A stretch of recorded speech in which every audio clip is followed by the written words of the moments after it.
Shabbat Shalom a todos nuestros hermanos. Yahweh les bendiga. Damos la bienvenida a nuestros hermanos que nos ven por medio de las redes sociales y también nuestros hermanos que están en Aleph Itaf Irapuato. Los saludamos desde Aleph Itaf Aguascalientes. Y a todos nuestros hermanos también que nos siguen cada semana por medio de las redes sociales. Yahweh les bendiga. Shabbat Shalom. Tuvimos oportunidad de iniciar la semana pasada, estamos en la parte de la introducción de lo que es el profeta Oseas. Revisábamos y estudiábamos el profeta, la parte de los profetas. Recordemos, cuando venimos a la escritura, venimos a la Biblia, vamos a encontrar diferentes profetas y decimos, bueno, ¿por qué son profetas que hablan de manera diferente, o por qué hay tantos profetas anunciando? Cada uno de ellos anuncia la parte de la redención del pueblo de Israel, hablando precisamente de que es el tiempo en donde Dios hará una obra a través del Mesías. Pero también vemos que cada uno de los profetas hablaba hacia dos reinos en particular. Veíamos la semana pasada y hemos estado estudiando que la semana pasada estudiábamos un poco acerca de el contexto histórico de por qué Oseas y a quién van dirigidas las palabras del profeta Oseas. Y entonces recordemos que el profeta Oseas, para hacer un resumen de lo que vimos la semana pasada, el reino de Israel, cuando Dios permite que la nación de Israel entre y posea la tierra, Dios, después de que pone rey sobre la nación, dice la escritura que pone al primer rey que gobierna sobre las 12 tribus de Israel. Las 12 tribus de Israel son gobernadas en primera instancia ¿por quién? Por el rey Saúl, el cual gobierna sobre todo el reino 40 años. Después de gobernar el rey Saúl, lo sucede el rey David. El rey David, que también gobierna sobre las 12 tribus 40 años. Y después del rey David llega lo que es el rey Salomón, quien también va a gobernar sobre las 12 tribus 40 años. Es importante el tener bien claro que solamente estos tres reyes gobiernan sobre las 12 tribus de Israel. Después, ya cuando entra lo que es Roboam, el hijo de Salomón, vemos que Dios castiga a Salomón por la idolatría que se había establecido. Recordemos que durante todo el estudio que hicimos de Deuteronomio veíamos que Yahweh le decía al pueblo que no quería que ellos tuvieran dioses ajenos delante de él, que no levantaran ídolos delante de él, que no se fueran detrás de otros dioses, y que el propósito por el cual Dios les había dado la palabra, les había dado los mandamientos, los principios y los preceptos era ¿para qué? Para que ellos tuvieran en todo momento una guía de instrucciones de cómo se deberían comportar en la tierra que Dios les iba a entregar. La libertad, Dios no se la dio al pueblo, no lo sacó de Egipto para que ellos hicieran lo que bien les pareciere. Eso se llama libertinaje. Libertad es hacer lo que es correcto hacer lo que debes hacer. Poníamos el ejemplo de un ladrón que sale de la cárcel, paga una condena por haber robado y entonces paga su condena, el juez le dicta libertad y entonces sale y dice, bueno, ya pagué mi condena, ahora puedo salir y puedo volver a robar. ¿Por qué? Porque ya pagué mi condena por ser ladrón. Y entonces el juez le dice, no, espérate, tú estás saliendo en libertad, pero te estoy dando la libertad para que hagas ¿qué? Lo que es correcto. En el momento que tú quebrantes las instrucciones, quebrantes la constitución, en ese momento te haces acreedor a un castigo. ¿Te haces acreedor a qué? A que te vuelvas a incurrir precisamente a caer preso o a caer en el sistema de detención. Lo mismo establecía Dios. Dios saca a la nación de Egipto, lo saca de la esclavitud al pueblo de Israel, pero no lo saca para que ellos hicieran lo que les pareciera o lo que les viniera en gana, sino lo saca y el propósito de sacarlos es entregarles las instrucciones que él tenía preparadas para que a través de esas instrucciones ellos pudieran dar testimonio de la grandeza y de la fidelidad que tiene Dios nuestro Señor. Entonces, cuando el pueblo una de las cosas que Dios les manda en los 10 mandamientos, el primer mandamiento es, no te harás, ¿qué? Dice, no te harás imagen ni semejanza de lo que está, ¿qué? Arriba en el cielo, ni abajo de la tierra, ni de lo que está debajo de la tierra. No te inclinarás a ellas, ni las, ¿qué? Ni las adorarás, porque yo soy Yahweh tu Dios, fuerte y celoso, que te sacó de la tierra de Egipto. Lo primero que Dios les mandaba hacer es, establece el parámetro de que Él es un Dios celoso. Y no es un Dios celoso en el aspecto de que no son los celos del ser humano, no es unos celos enfermizos, sino que simple y sencillamente pone la figura del matrimonio. Si tú amas a tu pueblo, si tú amas a tu esposa, no la vas a compartir con nadie.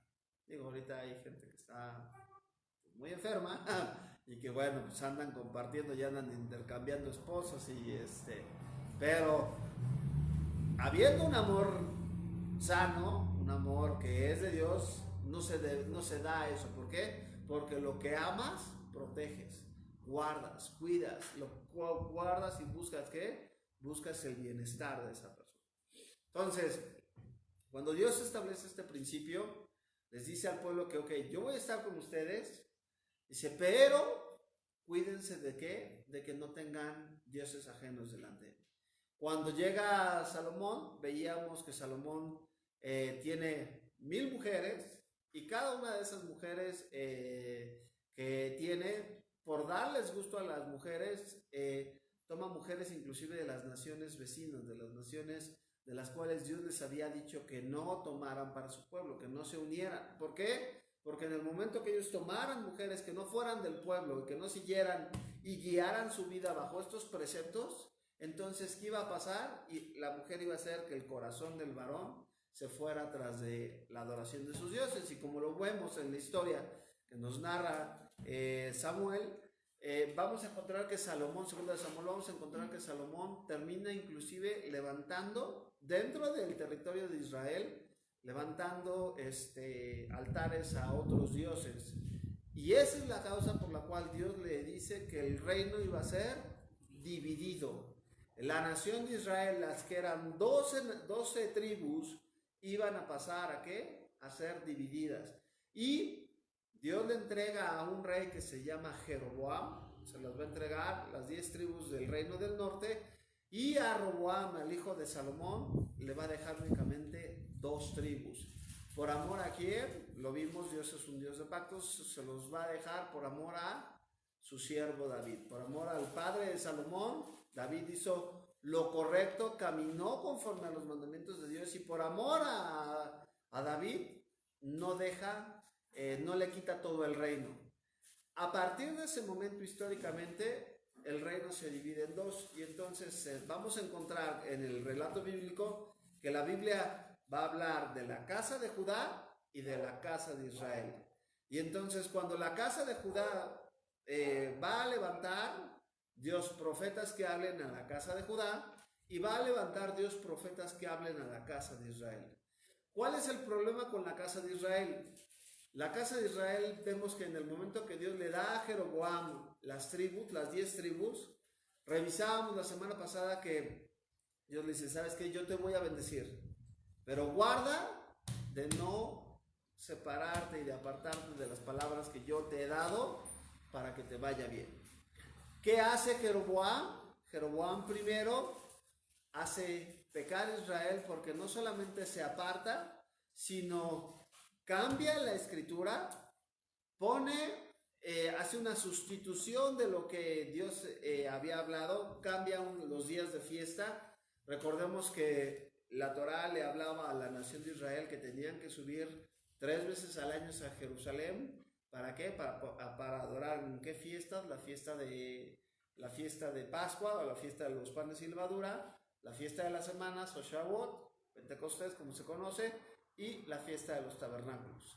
El problema, lo platicábamos, es que eran 2 reinos con una misma constitución. Eran 2 pueblos, era la nación de Judá, 2 reyes manejando 2 gobiernos distintos, pero todos guiándose y rigiéndose por una misma ley. ¿Qué es lo que pasa? El rey del norte, que es Jeroboam, llega a tener temor y dice, ¿sabes qué? Me van a si ellos están yendo de manera consiguiente al templo que Dios había escogido, recordemos que en la Torá dice que no podías tú ir a adorar en cualquier lugar que quisieras, sobre todo a presentar la cuestión de los sacrificios, si no podías derramarlo en cualquier lugar, tendría que ser en el lugar en donde Dios había establecido para que se llevaran a cabo los sacrificios. Y ese lugar en donde él había puesto su nombre era la ciudad de ¿qué? La ciudad de Israel, la ciudad de Jerusalén, la ciudad de la paz. Entonces, todo eso son símbolos del Mesías. Todo eso es ¿por qué? Porque Jesús no viene, Yeshua no viene a morir en ¿dónde? No viene a morir en Roma, no viene a morir en Metepec, no viene a morir en Morelia, no viene en el DF, en Aguascalientes, no. Él vino a morir ¿en dónde? En Jerusalén. Porque es el lugar donde Dios había determinado por parte de las profecías, en donde la sangre del Cordero tendría que ser derramada. La sangre de Dios que quita del Cordero de Dios que quita el pecado del mundo. Entonces, ¿qué es lo que pasa con Jeroboam? Jeroboam inventa una religión. Jeroboam inventa días de fiestas, pone 2 becerros de oro en las esquinas para que ya no suban a adorar a Jerusalén. Pone un sacerdocio diferente que no es de acuerdo al orden de los levitas, se establecen sacerdotes de acuerdo a la conveniencia de ellos y cambia el tiempo, los días de fiestas, ¿para qué? Para que entonces el pueblo, al cambiar la parte de la religión, empiezan a cortar o a perder la parte de la identidad que ellos iban a tener como nación. Entonces, recordemos que la mayoría de las conquistas, cuando un pueblo conquista a otro pueblo, primero se da una conquista militar, pero inmediatamente después se da una conquista que es una conquista ideológica, una conquista que tiene que ver con el establecimiento de la religión del pueblo que está conquistando. De hecho, aquí en México, recordemos, llegó la conquista y después se estableció por parte del pueblo conquistado, de los conquistadores, empezaron a imponer la parte de la religión oficial, la religión que venía precisamente desde Europa, la religión católica. Y entonces, y eso lo vemos, los romanos hicieron lo mismo, los griegos cuando conquistaban hacían lo mismo, ponían o querían establecer el famoso, la forma de pensar, la helénica, en todas las naciones que son de Oriente. Entonces, esto es importante, ¿por qué? Porque si tú logras cambiar o que un pueblo adopte tu forma de pensar, en ese momento estás logrando que el pueblo rompa su identidad con las bases que lo identificaban a ellos como pueblo. Muchas personas, por ejemplo, se van a otro país, se van, por ejemplo, a Estados Unidos, de nuestros connacionales, paisanos.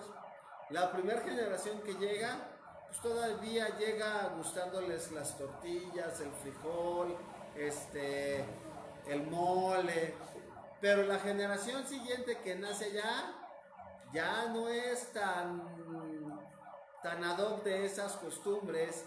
Después de 3 generaciones que pasen viviendo del otro lado, se les olvidó la identidad, se les olvidó de dónde venían, quién eran sus padres, de dónde provenían, y terminan, ¿por qué? Por asimilarse a la cultura a la cual ellos han sido llevados. ¿Sí queda claro? ¿Vamos bien? Bueno. ¿Por qué ponemos el retrato? Revisábamos la semana pasada que el profeta Oseas, Dios le manda a Oseas, es un profeta que va a ir dirigido a el reino del norte.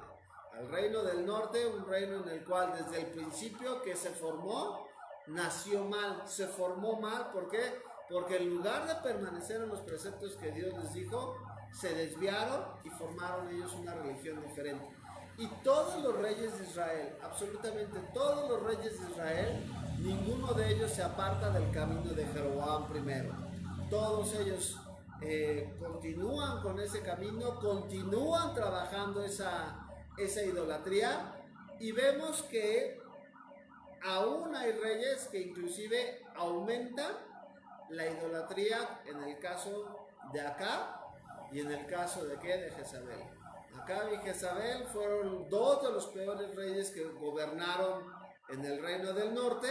Y esos reyes que hicieron, inclusive Jezabel era una mujer que mandó matar a los profetas de Israel, a los profetas de Dios, los mandaba matar, los mandaba pasar, los quería exterminar y establecer ella un culto directo ¿a qué?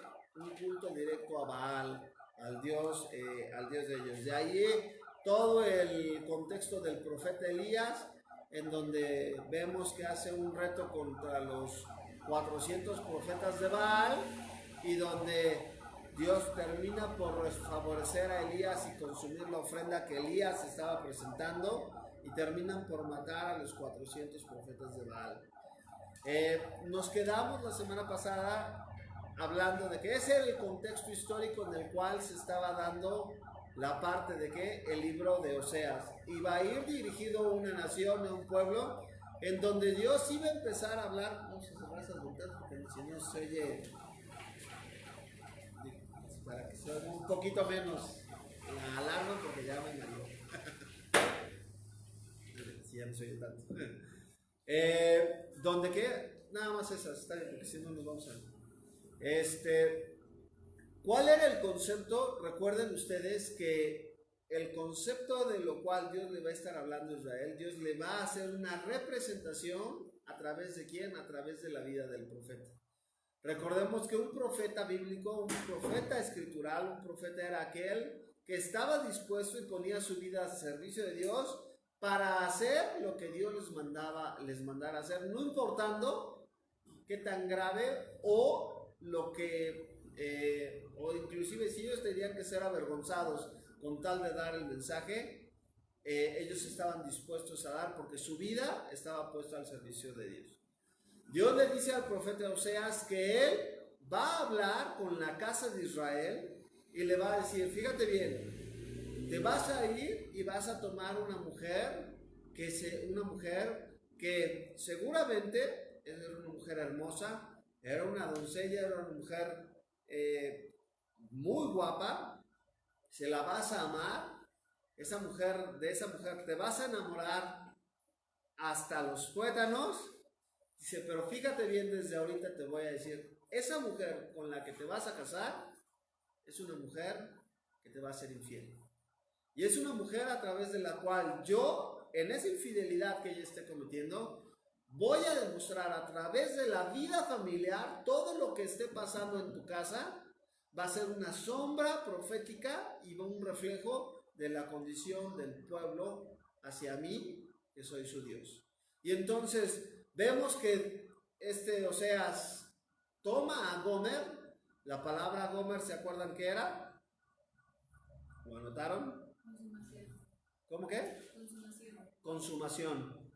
¿Sabes qué? Hasta aquí. ¿Sabes qué? No más. Se acabó. Gomer significaba precisamente esa parte de terminado, de consumado, de ¿sabes qué? Ya. No más. No te voy a dar tiempo. Dios a lo largo de toda la escritura, Yahweh a través de lo largo de todos los libros históricos, vamos a ver que le hablaba al reino del norte y le decía una y otra vez, regresa a mí, arrepiéntete de tus pecados, deja la idolatría, deja el mal camino, regresa a obedecer los preceptos y los mandamientos que yo te doy. Pero ¿qué hizo la nación de Israel? Lejos de obedecer, seguía, y no solamente seguía, sino que se corrompía más y más y más y más. Allá atrás está el ventilador si lo quieren prender. Entonces, ¿qué es importante entender aquí? A través de esta representación, Dios iba a dar el plan de cómo iba a lidiar e iba a tratar con la nación de Israel. Entonces, los nombres, recordábamos que los nombres en este caso, en la Biblia cada nombre está ligado ¿con qué? Con un propósito y con una misión.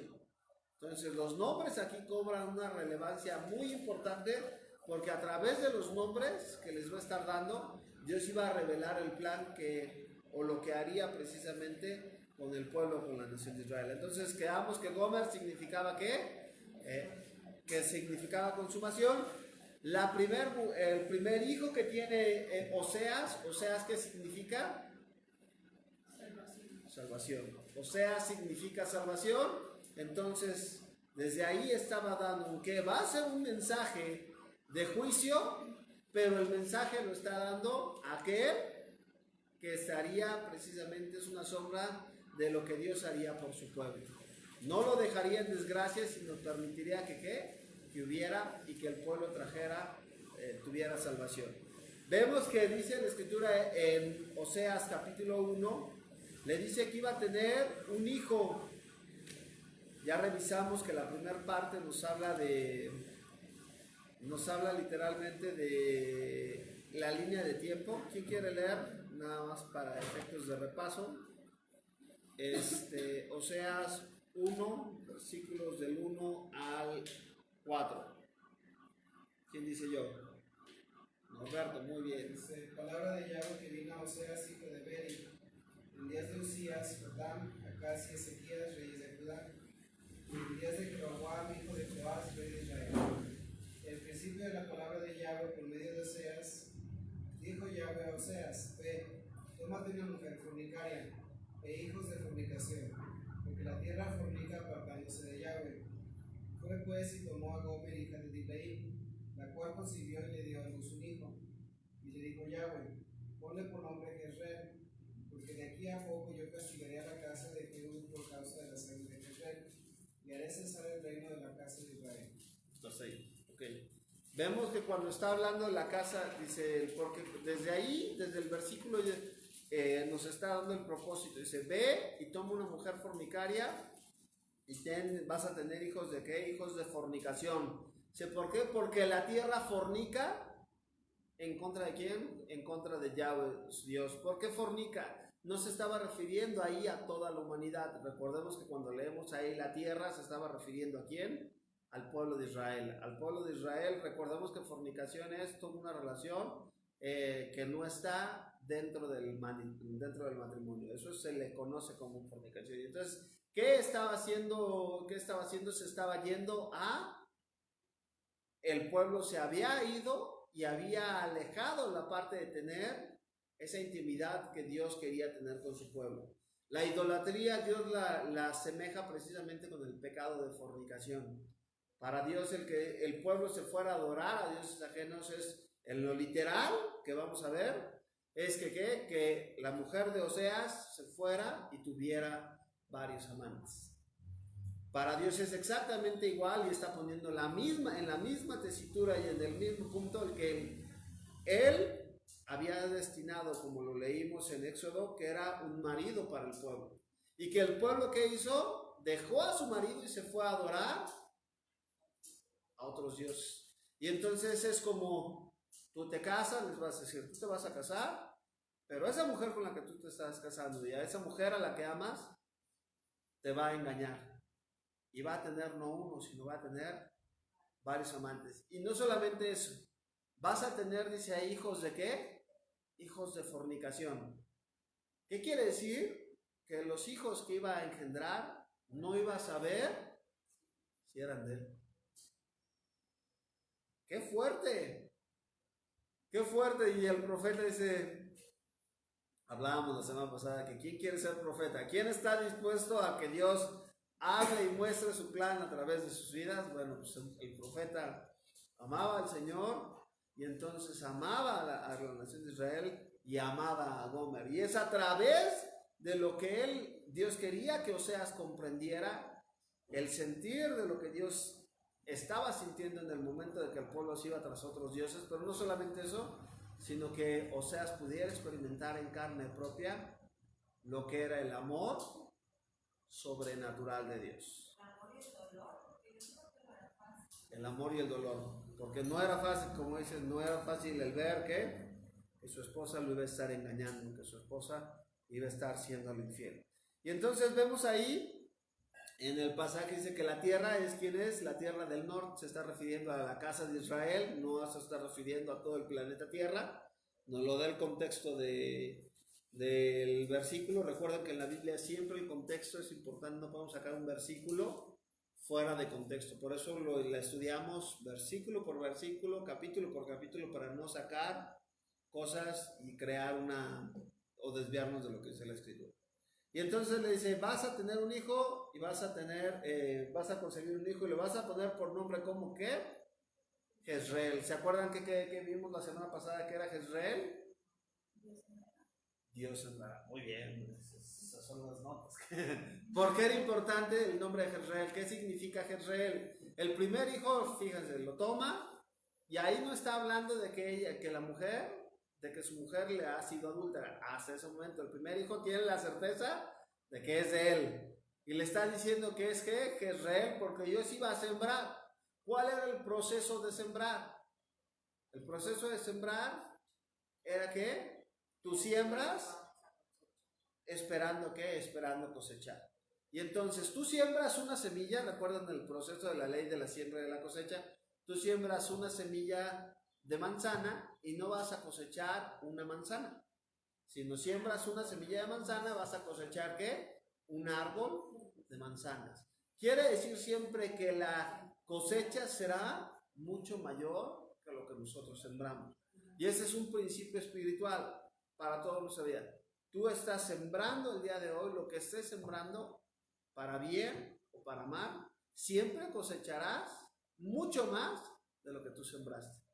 Dicen, siembra vientos y cosecharás ¿qué? Tempestades.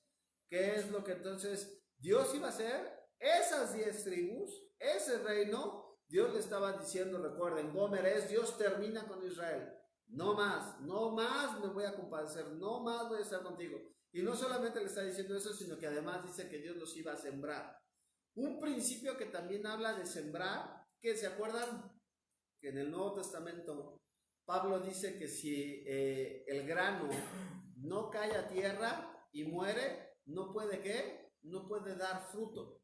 Y se está refiriendo a Yeshua, se está refiriendo a Jesús, que era necesario que Él viniera, fuera plantado en la tierra, por eso es sepultado, muerto, y una vez muerto, el propósito cuando Él resucita es, ¿trae qué? Trae vida. Cuando tú siembras la semilla, ¿qué le pasa a la semilla? Muere. La semilla muere y en el momento que la semilla muere, ¿puede dar qué? Empieza a dar fruto. Crece, empieza a generar vida. Bueno, era necesario, recuerden que la nación de Israel, el mandato era que ellos convirtieran a los demás pueblos y les enseñaran a los demás pueblos los mandamientos de Dios. ¿Qué hizo la nación de Israel? Lejos de que convertir a los demás, Él se convirtió a ellos. Y entonces ellos se encerraron en un pueblo. ¿Y qué dijo Dios? ¿Sabes qué? Así no va a ser. Dios agarra y les estaba profetizando desde ese momento que ellos serían sembrados, serían esparcidos y sembrados alrededor de ¿dónde? Alrededor de toda la tierra.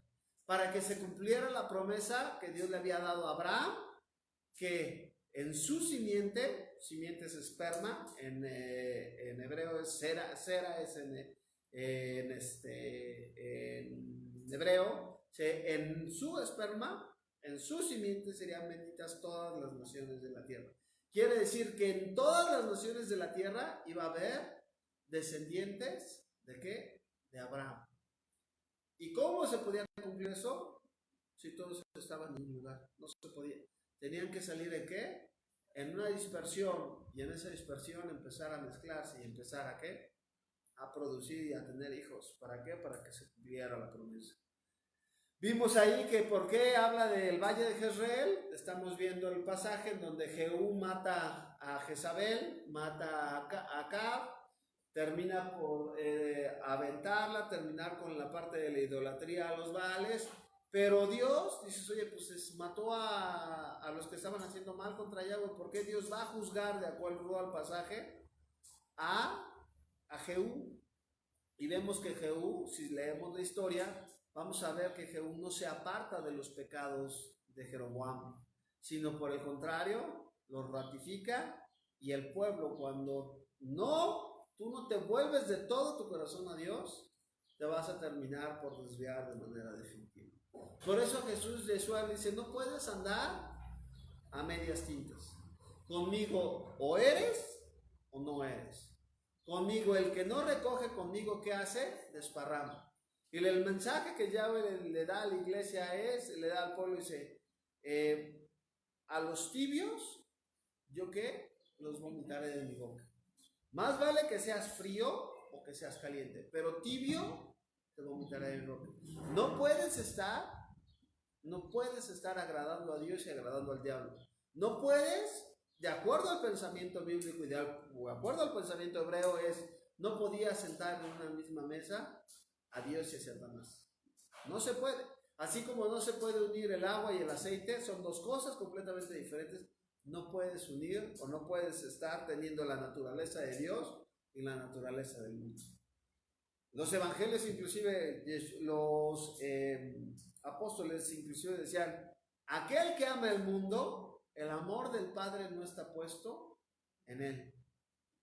Tú no puedes amar lo que este mundo te ofrece, la vanagloria de la vida, todo lo que este mundo te ofrece. ¿Por qué? Porque si tú amas eso, entonces estás enfocado en la naturaleza y en las cosas terrenales. Yeshua te decía, pon tu vista ¿en dónde? En las cosas celestiales. Son dos direcciones, son dos naturalezas diferentes, son dos caminos diferentes, son dos pueblos diferentes, a los cuales Dios está hablando y nos está entendiendo que nosotros vayamos. Bueno, hasta ahí la parte del resumen. Me da la siguiente. Dice la escritura, vamos a ver lo que significa, vamos a ver lo que dice la escritura en Oseas 5. Dice, no, perdón, en Oseas 6. ¿Quién lo lee? Oseas 1:6. Oseas 1:6. Sí, Oseas 1:6. Ella concibió de nuevo y dio a luz una hija, y Yahweh me dijo, ponle por nombre Laitraham.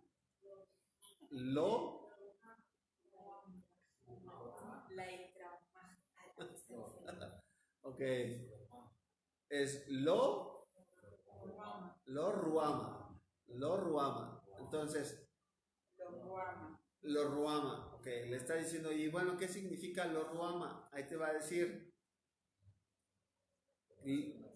Lo Ruama, ¿qué significa de acuerdo al ya no tendré nuevamente misericordia de la casa de Israel, sino que ciertamente los capturaré. Ok, muy bien. Dice ahí entonces cuando ustedes vean la parte, dice Lo, en hebreo se está refiriendo a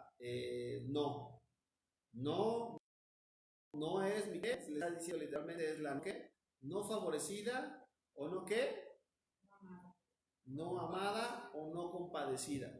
¿Qué quiere decir aquí? Literalmente va a tener una hija. Aquí ya, Oseas, en el nombre que Dios le está, vamos a ver que no es Oseas el que pone los nombres, sino es Dios el que le dice al profeta cómo le debe de poner. Entonces imagínense a Oseas llegando y poniéndole a su hija Lo Ruama, que significa ¿qué? No compadecida. No compadecida. Y él había un propósito. ¿Para qué? Para que él no, ya en este momento, los conocedores de la escritura hablan de que ya en este momento, ya Oseas no sabía si esta hija ya era de él. Y entonces por eso el nombre también de no compadecida, era una mujer, era una niña que había salido de un producto de ¿qué? De una relación que no era precisamente con su esposo. ¿Y qué le dice ahí? ¿Qué le está diciendo? Dice, porque no me compadeceré más de la casa de Israel, sino que está haciendo la quitaré del todo. ¿Qué quiere decir? Yahweh hasta ese momento le estaba profetizando al pueblo de que él, a pesar de que le había ido, a pesar de que lo habían dejado, a pesar de que habían vivido haciendo lo que ellos quisieran, a pesar de que estaban viviendo conforme a sus leyes y no obedeciendo las leyes de Dios, a pesar de todo eso, Dios había bendecido grandemente a la nación de Israel. ¿Qué es lo que Dios estaba ocupando? Se le conoce por ahí, de repente le estaba tratando al pueblo con cachetada con guante blanco. ¿Qué quiere decir? A pesar de que ellos estaban haciendo lo incorrecto, Dios los estaba bendiciendo. ¿Con qué propósito? Para ver si el pueblo recapacitaba y decía, estoy haciendo lo incorrecto, Y aún así, Dios me ha bendecido.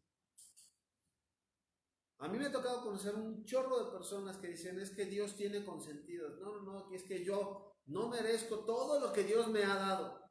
Dice, no, es que yo soy borracho, parrandiero, jugador, y qué bárbaro. Y aún así, me va bien. De veras que Dios es bien bueno conmigo. Y entonces, en lugar, dice, bueno, qué bueno que lo reconoces, pero ¿te está llevando eso a cambiar? ¿Te está llevando a decir, a poner un alto en el camino y decir, ¿sabes qué? Perdóname, de veras que no mereces, ¿sabes qué? Perdóname y me vuelvo a ti, vuelvo a obedecer tus mandamientos, ¿por qué? Porque no merezco todo lo que me estás dando. No. ¿Qué hizo la nación de Israel? Recordemos que está bajo el reinado de Jeroboam II. La nación de Israel era rica, muy rica económicamente hablando. Y entonces le dice, ¿sabes qué? Así con todo lo que yo te estoy dando, te estoy hablando de que vuelvas, les estaba diciendo en ese momento, ya no más. ¿No te has vuelto a mí ocupando esta estrategia de bendecirte? Pues ahora se acabó la parte de compadecerme. Ahora vas a empezar a recoger lo que por tanto tiempo tú has sembrado. Y ahí es donde la Escritura habla, dice, no te engañes. Dios no puede ser burlado. Todo lo que el hombre siembra, eso también segará. No puedes echarle la culpa a Dios. Dios inclusive, ¿qué estaba haciendo? Estaba frenándole que llegara ese castigo a Israel. Para ver si qué, para ver si Israel se volvía a él. La casa de Israel. Recuerden que aquí todo el tiempo estamos hablando del reino del norte, la casa de Israel. ¿Me da la siguiente? ¿Qué es lo que pasa? ¿Por qué nos iba a compadecer ya más? Recordemos que esta profecía se las está dando el profeta Oseas y en el año 722, grábenlo en su mente, pónganle ahí una anotación a la escritura, en el año 722 después del Mesías, antes de la venida de Yeshua, en el año 722 se levanta un gobierno, un imperio que es el imperio asirio, llega y conquista a el reino del norte, a la casa de Israel. Y no solamente la conquista, sino la termina por llevarse a las 10 tribus, se las termina por llevar al exilio. Y solamente dejan a algunos pocos, trae a personas de otros lados para reinar en la tierra, para gobernar y para poblar la tierra, pero estas 10 tribus terminan por ser esparcidas a lo largo y ancho de toda la tierra. Tan es así que el día de hoy la gente no sabe dónde quedaron las 10 tribus de la casa de Israel. ¿Hasta el tiempo de qué? Hasta el tiempo en donde el Señor estaría reuniendo a los esparcidos. Si tú estás escuchando el mensaje, es porque ¿qué? Porque Dios está llamando a aquel que se había perdido. Aquí es el momento en donde se pierde entre las naciones y nunca más regresa. Esto es importante que lo podamos tomar. De ahí nace, ahí lo marcan en su Biblia, de ahí van a nacer ¿qué pueblo van a nacer de ahí? De la mezcla que se va a dar en la región de Judea, los samaritanos. Es una mezcla entre los gentiles que traen los asirios y algunas personas que estaban dentro del pacto. Algunas personas, los más pobres, son los que deja el rey de Asiria. ¿Para qué? Para que se puedan mezclar. De ahí nacen los samaritanos. Entonces es importante porque cuando Yeshua va a hablar con los samaritanos, vamos a entender a qué grupo y a qué reinos y a qué personas se están refiriendo históricamente hablando. Ahora bien, ¿qué dice el versículo número 7? De Oseas 1:7. Pero tendré misericordia de la casa de Judá, y los salvaré por medio de Yahweh su Dios. No los salvaré con arco ni con espada, ni con guerra, ni con caballos, ni con jinetes. Ok.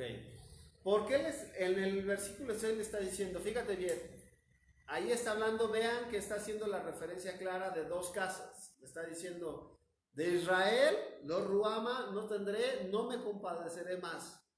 No me compadeceré más. ¿En qué va a hablar? Va a venir sobre ellos, los van a conquistar, pero dice que de la casa de ¿qué? De la casa de Judá, el reino del sur, de ellos sí tendría misericordia.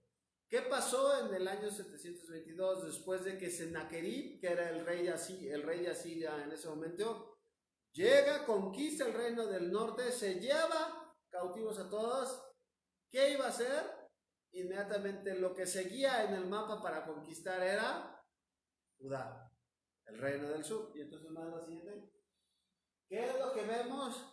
Llega, sitian a Judá y le dice, ¿sabes qué?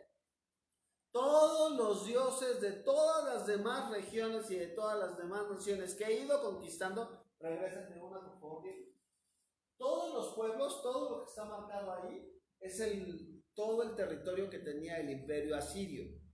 Y entonces cada pueblo, recordemos en esa época, cada uno tenían sus dioses.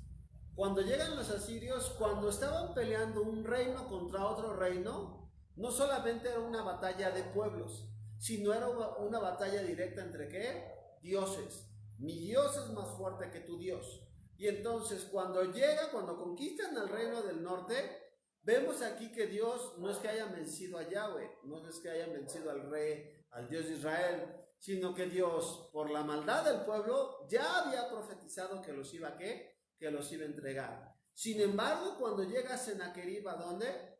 A la siguiente.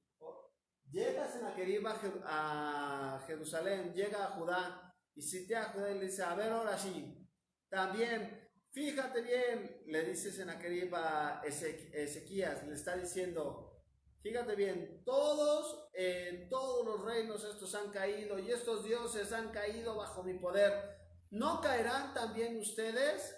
Dice, no vendré yo y venceré también a Yahweh su Dios. No oigan las palabras mentirosas que les dice el rey. Yo de cierto les digo que terminaré, ¿por qué? Por conquistar al pueblo. Es tanto lo que le dice, tanto lo que escribe este hombre, que llega el momento en donde Ezequías le mandan el rollo de todo lo que los asirios le dan, se lo dan al rey. Y entonces, ¿qué hace Ezequías? Va al templo y lo pone en el suelo, pone las cartas que le envía el rey Sennacherib, los pone en el suelo y le dice, ve lo que ellos están diciendo acerca de ti y acerca del remanente, acerca de nosotros como la nación de ¿qué? La nación de Judá. Isaías, que está en la casa del sur, que es contemporáneo precisamente, es contemporáneo de Ezequías, le da un mensaje y le dice, no temas, Dios, Yahweh, es el que va a pelear por ustedes. Dios es el que va a pelear por ustedes y les va a dar la victoria. Bueno, la siguiente, por favor. Esa noche dice la escritura que un ángel de Dios, un ángel de Yahweh, desciende al campamento de los asirios y un solo ángel mata a 180,000 soldados de los asirios. En la mañana que se levanta, ven la matazón que acaba de hacer el ángel y se cumple la profecía que estaba dando Oseas, hablando de que Judá no fue librado ni por espada, ni por ejército, ni por el poder militar, ni por su arco, sino Judá fue librado, ¿por qué? Por la intervención divina que Dios le había dado. Un solo ángel mató a 180,000 soldados. Dice la escritura, si seguimos leyendo todo el relato, vamos a ver que Sennacherib termina por regresar con los pocos hombres que le quedaron, regresa a la capital de Asiria y ahí en Asiria es asesinado y se levanta después y el reino o el imperio asirio termina por caer después en manos del imperio babilónico, en manos de Nabucodonosor. En YouTube está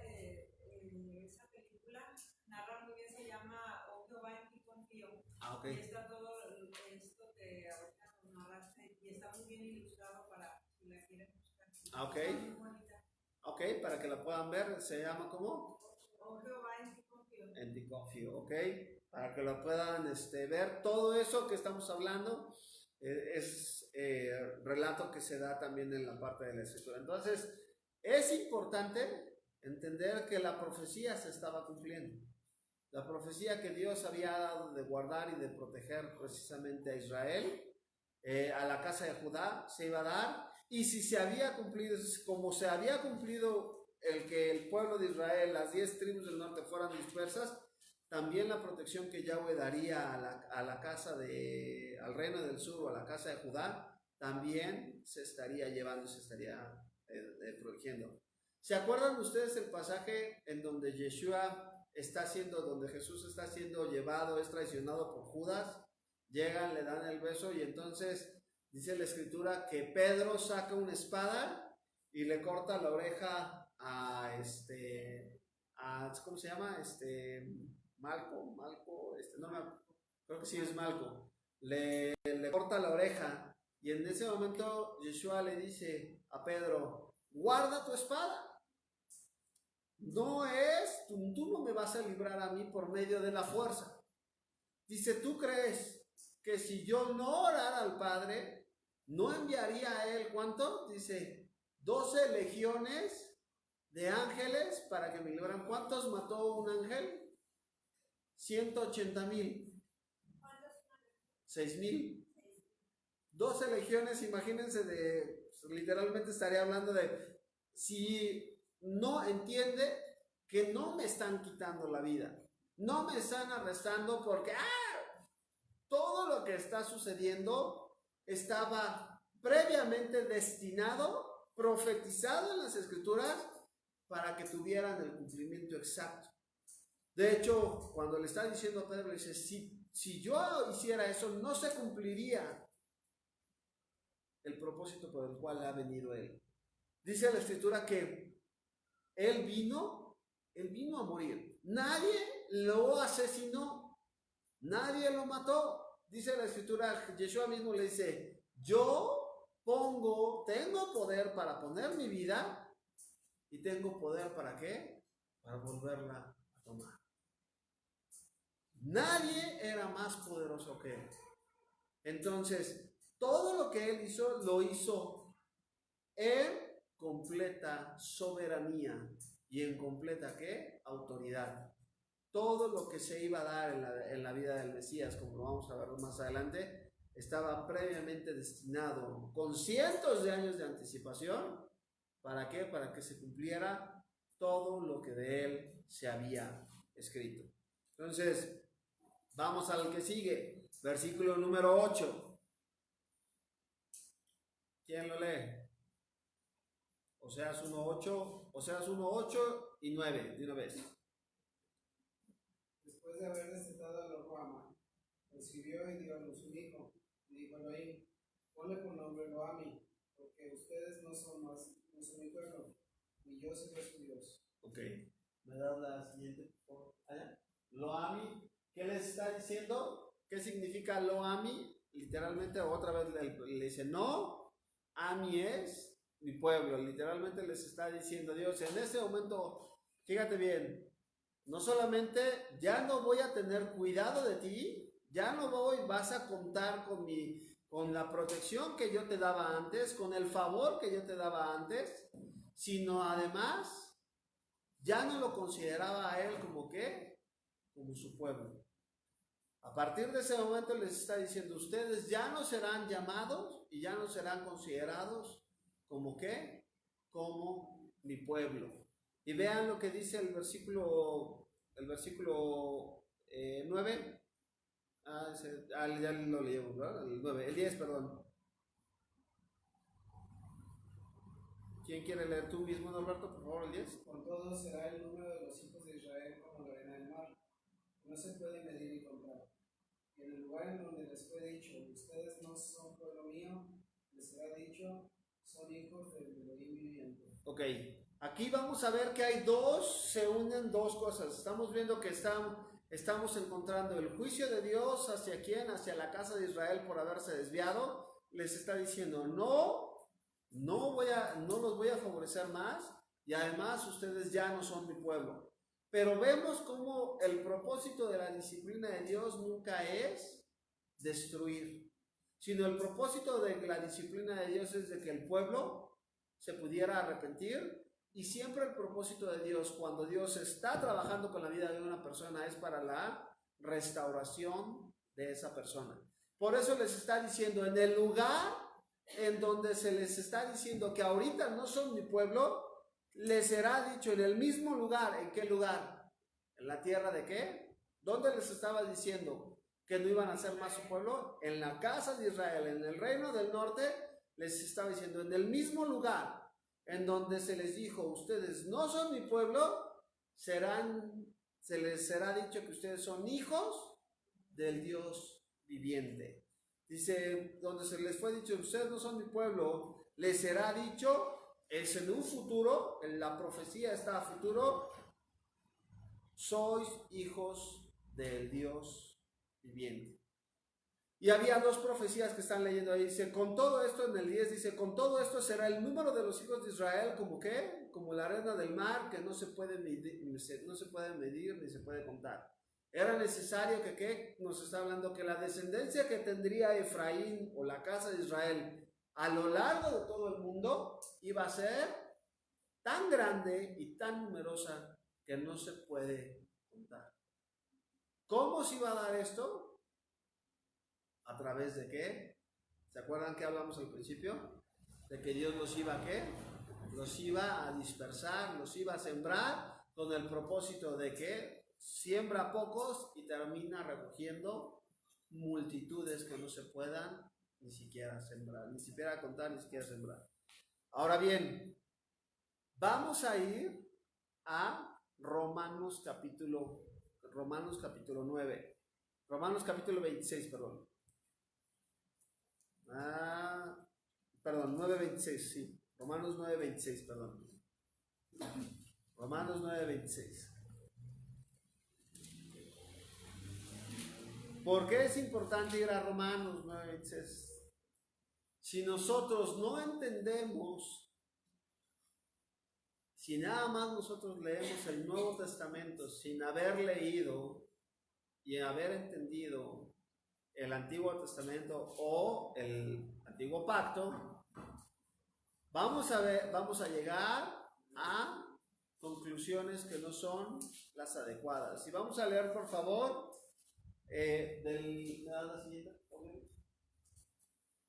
del 26, Romanos 9, del 26 al 28, creo que es.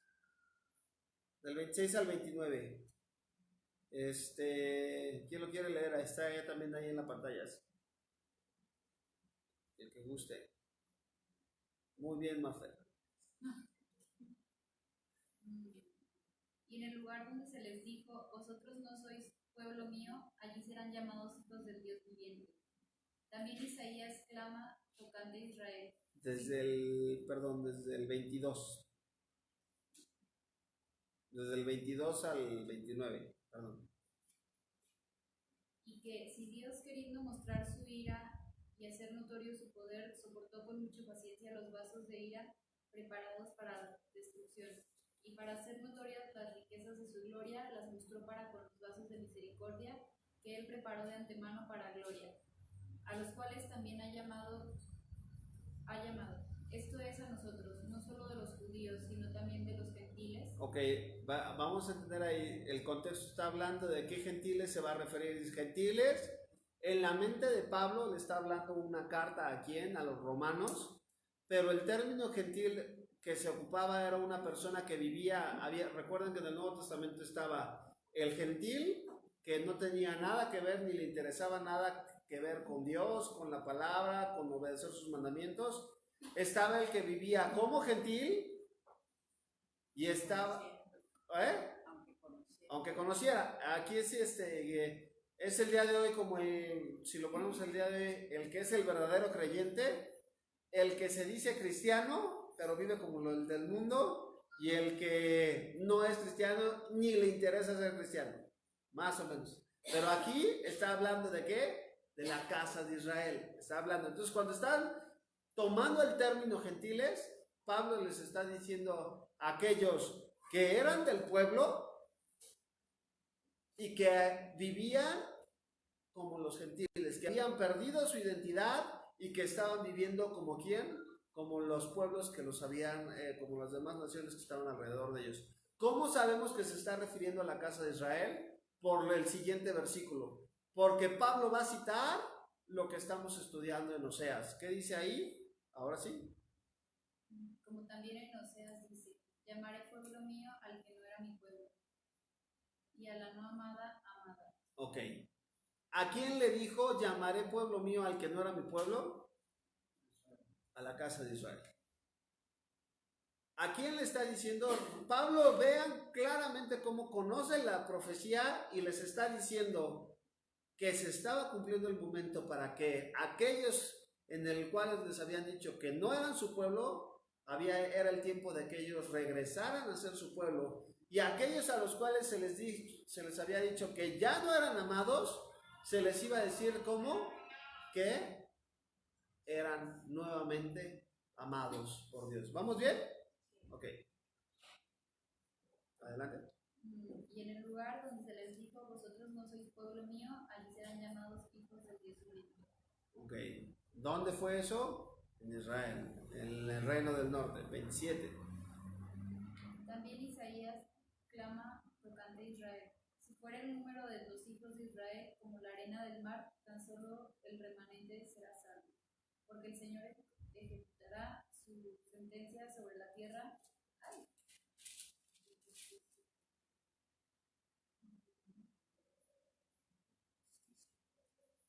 En justicia y con prontitud. Y como antes dijo Isaías, si el Señor de los ejércitos no nos hubiera dejado descendencia, como Sodoma habríamos venido a ser y a Gomorra seríamos semejantes. Ok, muchas gracias. ¿Qué les estaba diciendo? ¿Cuál era el propósito por el cual Yahweh, Dios estaba haciendo todo eso y había hecho pasar a toda la casa de Israel por ese castigo y por esa disciplina? ¿Para qué? Para que el pueblo no fuera como qué, no fuera como Sodoma y no fuera literalmente como Gomorra. ¿Qué pasó en Sodoma y en Gomorra? Pues el pueblo se había pervertido completamente, eran ciudades que se habían pervertido y que inclusive lo que estamos viendo el tiempo de hoy, en donde ya los hombres tenían relaciones con los hombres, les interesaba todo el tiempo el estar teniendo relaciones con los hombres, habían dejado el uso natural, hombres con hombres, mujeres contra mujeres, y aún se estaba dando la cuestión de bestialismo. ¿Qué es lo que hace Dios? Llega y pone fin a esas dos ciudades. ¿Para qué? Para que la maldad no se esparciera a lo largo y ancho de todo el mundo. ¿Qué estamos viendo el día de hoy? Se está repitiendo lo mismo. Estamos viendo literalmente los días de ¿qué? Como en los días de Noé. Estamos viendo que también se está repitiendo la cuestión en Sodoma y Gomorra. ¿Y qué está pasando? El pueblo, Dios les hablaba en Isaías que él dejaba un remanente para el remanente tuviera la oportunidad de ¿qué? De frenar la maldad que hubiera en esta tierra. Por eso lo que estudiábamos lo que estudiábamos el jueves, el propósito de la sal, recordemos que era ¿qué? Que la putrefacción no avanzara. No tiene la capacidad de, si tú le echas sal a un pedazo de carne echado a perder, ese pedazo de carne no se va a componer. No puede revertir lo que ya está echado a perder. Pero si tú le pones sal a una parte de un bistec que no está echado a perder y otra así, lo que va a hacer la sal es que va a evitar que la parte que salaste se eche a perder. Tiene un efecto, ¿cómo se le conoce? Antiséptico, aparte de preservador, pero también evita que camine la infección o que camine la putrefacción. Dios nos puso a nosotros y puso a su pueblo en esta tierra para evitar y contener que este mundo se echara a perder. Sin embargo, ¿qué ha pasado? El pueblo de Dios ha dejado de hacer la labor que Dios nos ha mandado y entonces, lejos de que el mundo cada vez más y más se convierta y se guíe por las palabras y por los preceptos que Dios ha mandado, lejos de que la iglesia haga eso, ¿qué es lo que hace la iglesia ahora? ¿O el pueblo de Dios? Quiere parecerse más y más a lo que el mundo está ofreciendo. Quiere asimilarse, quiere copiar los modelos, los moldes de todo lo que el día de hoy el mundo está estableciendo. Cuando Dios te dice, no imites. Oye, pero es que todos allá afuera se pueden acostar con el que quiera y no pasa nada. No imites. Oye, pero es que todos allá afuera se drogan. No imites. Oye, pero que todos allá hacen. No imites. La palabra santo significa kadosh en el hebreo, no significa bueno. Nos han dicho que la palabra santo es una persona que la vemos así,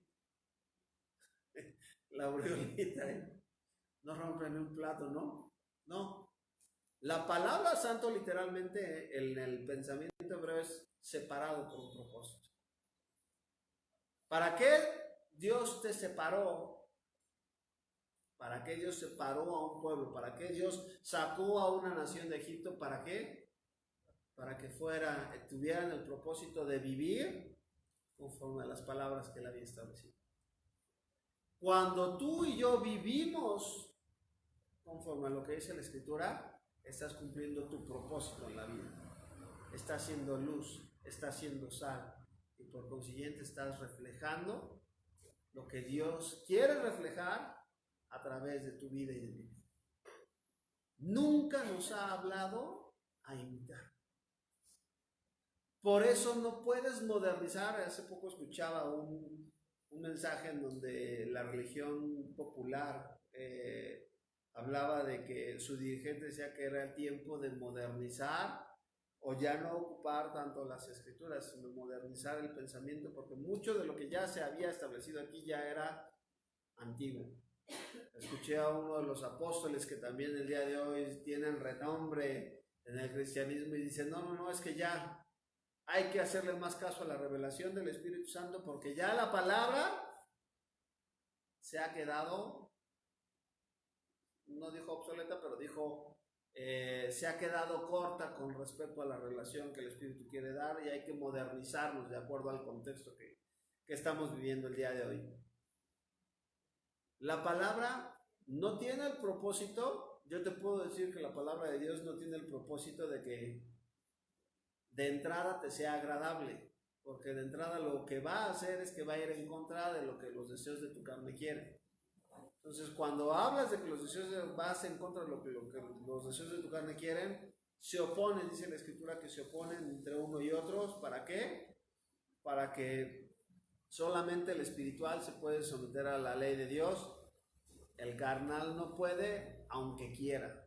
¿Por qué? Porque la ley de Dios, los preceptos de Dios son espíritu y las palabras de Dios son espíritu y son vida. ¿Vamos bien? Dice Oseas 1:11, regresamos a Oseas ya para terminar el capítulo 1.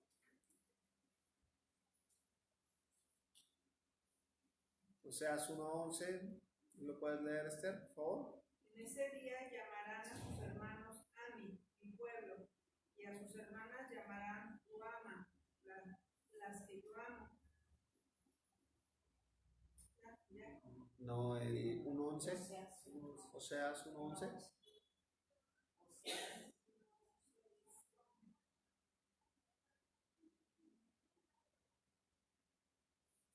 Entonces los pueblos de Judá e Israel se unirán, elegirán un solo líder y regresarán juntos del destierro.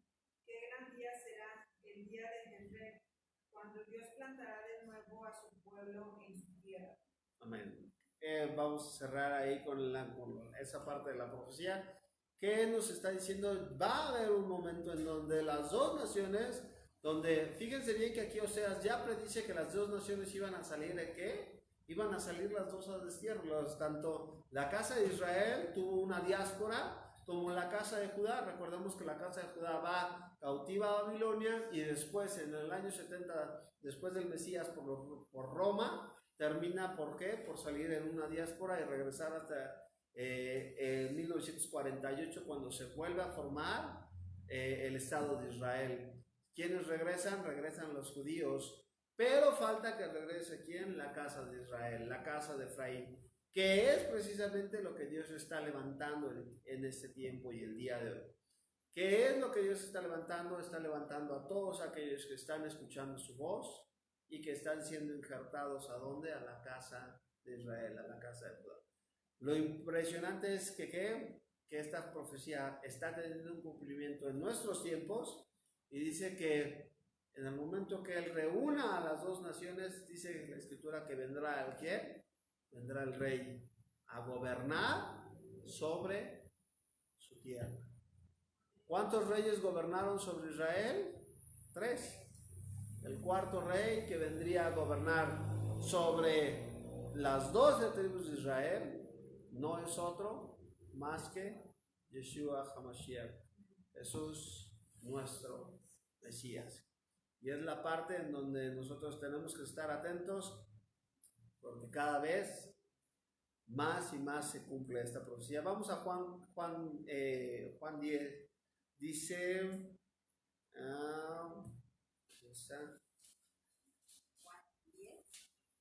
sí, dice Juan, es que me acuerdo el pasaje aquí es, ¿no? Un segundo.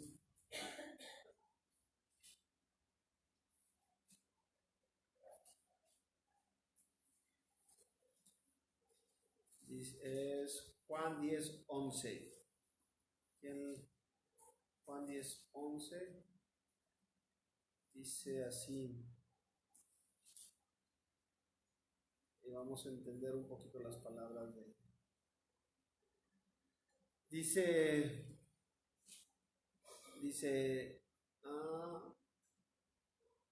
bueno, vamos a leer desde el 7. Se volvió pues Yeshua a decirles, de cierto os digo, yo soy la puerta de las ovejas. Todos los que antes de mí vinieron, ladrones son y salteadores, pero no los oyeron las ovejas. Yo soy la puerta. El que por mí entrare será salvo, entrará y saldrá y hallará pastos. El ladrón no viene sino a matar, sino para hurtar, matar y destruir. Yo he venido para que tengáis vida y para que la tengan en abundancia. Yo soy el buen pastor. El buen pastor su vida da por las ovejas. Yo soy el buen pastor, y el buen pastor, ¿qué dice aquí? Su vida da por las ovejas. Mas el asalariado y el que no es pastor, de quien no son propias las ovejas, ve venir al lobo y las deja las ovejas y huye. Dice, no le importan las ovejas, yo soy el buen pastor y yo conozco mis ovejas y las mías me conocen, así como el Padre me conoce y yo conozco al Padre y pongo mi vida por las ovejas. El 16, también tengo, subrayen ese por favor, todo el primer pasaje del 15 está hablando de la casa de Judá y el 16 está hablando de la casa de Israel. Dice, también tengo otras ovejas que no son de este redil, aquellas también debo traer, y oirán mi voz, y habrá un rebaño y un pastor. Habrá un rebaño y un pastor.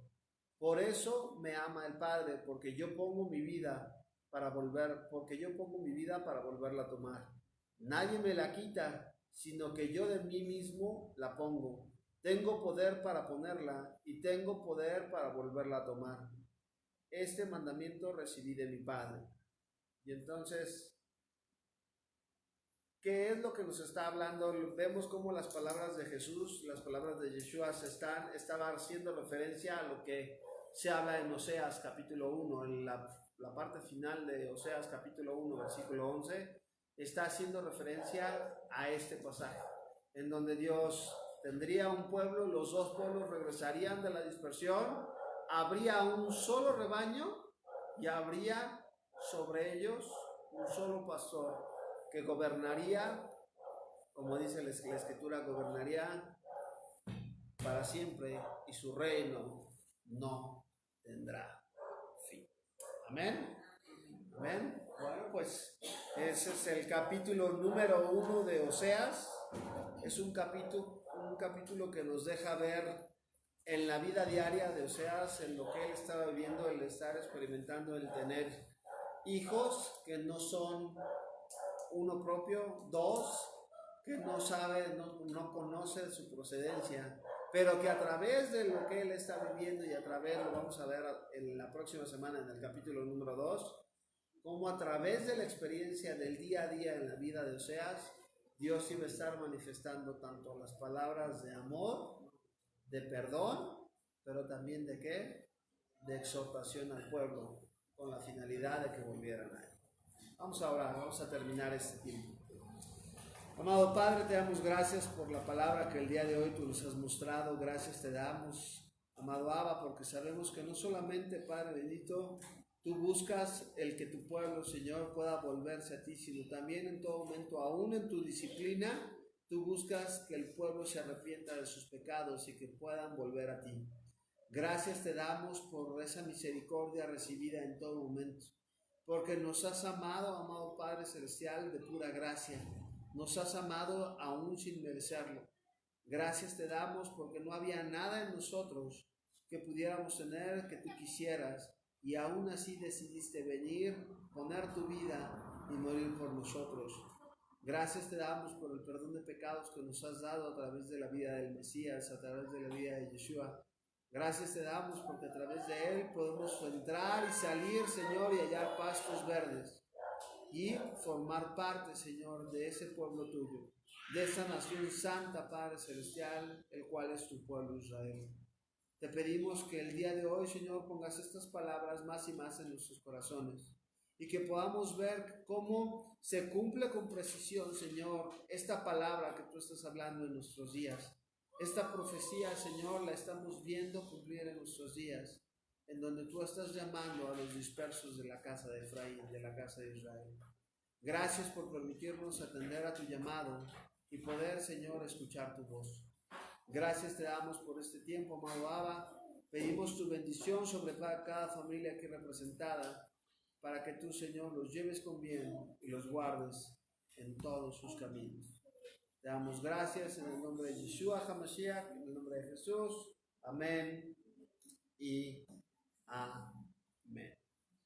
Despedimos la transmisión. Yahweh les bendiga. Shabbat Shalom a todos nuestros hermanos. Que tengan una bendecida semana.